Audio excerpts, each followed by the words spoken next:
Moi c'est Félix Schmutz, je suis intervenant à l'INSEC pour les BTS NDRC. Depuis tout petit je regarde mon père qui fait ce métier-là aussi et qui est intervenant dans d'autres écoles, tout ça. Et le fait de pouvoir transmettre des connaissances et de permettre à des gens de prendre la relève, des jeunes ou tout simplement avoir des futurs professionnels avec qui travailler, moi c'est quelque chose qui m'a toujours captivé et pouvoir transmettre un savoir c'est quelque chose qui m'anime au quotidien.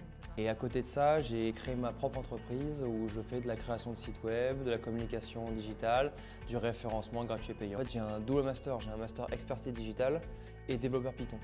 Mais dans expertise digitale, il y a tout, il y a le droit, il y a la communication, il y a le référencement, il y a la création de sites web, il y a tout ça, quoi.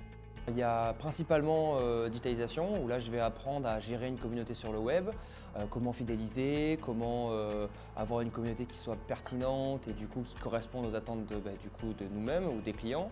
La création de sites web, alors généralement pour les BTS NDRC c'est sur WordPress et PrestaShop. Et on va apprendre aussi tout ce qui va être gestion de bad buzz, good buzz, les réseaux sociaux, donc comment faire un post intéressant, comment susciter de l'intérêt, comment calculer tout ça, donc avec des KPI. En fait sur WordPress ils sont obligés de faire un site du coup vitrine, ce sera un blog, donc on va leur demander de faire un article. Et pour la création de site web sur PrestaShop, ça va être du coup de la vente. Donc on va leur demander de vendre un produit.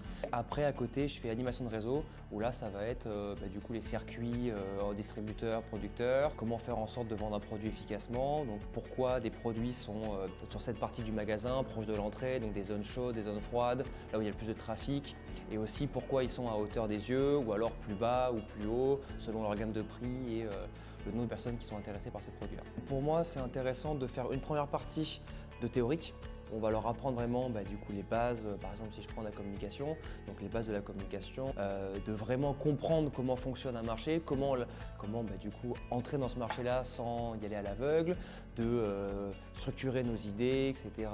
Et ensuite, après cette partie-là théorique, de faire de la pratique, donc avec des petits projets.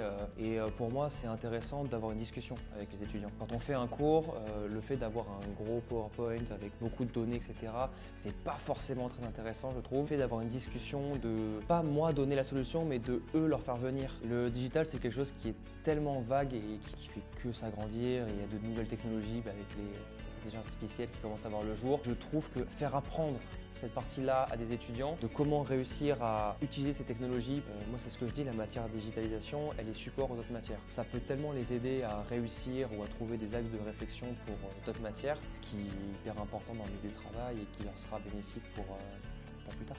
Pour commencer, généralement, je pars sur des projets avec des sujets qui les intéressent, donc le sport ou même des marques de vêtements. Comme ça, ils se rattachent à quelque chose qu'ils aiment bien. Et après, au fur et à mesure de l'année, on part sur des plus gros projets. Ils vont développer l'analyse, la compréhension et une réflexion professionnelle instantanée. Je leur apprends à gérer des situations de stress et d'imprévus. C'est ce qui arrive régulièrement avec les technologies. Il faut gérer ces problèmes-là, donc je leur apprends aussi à gérer du coup mentalement. Donc je vais leur apprendre à gérer n'importe quel type de domaine d'activité, savoir comment analyser un marché, comment analyser un client, un potentiel prospect ou des clients déjà fidélisés pour justement les garder dans cette communauté-là. Pour l'animation de réseau, moi je les emmène aussi dans des grandes surfaces pour analyser une marque qu'ils ont choisie au préalable, pour voir comment c'est affiché dans des magasins, s'il y a des PLV, s'il y a des promotions ou autres. J'essaie de faire en sorte de leur montrer des vrais cas concrets de la vraie vie pour qu'ils puissent vraiment prendre ce qu'ils ont vu en cours et l'adapter vraiment à ce qu'on a pu voir simplement dans la vraie vie.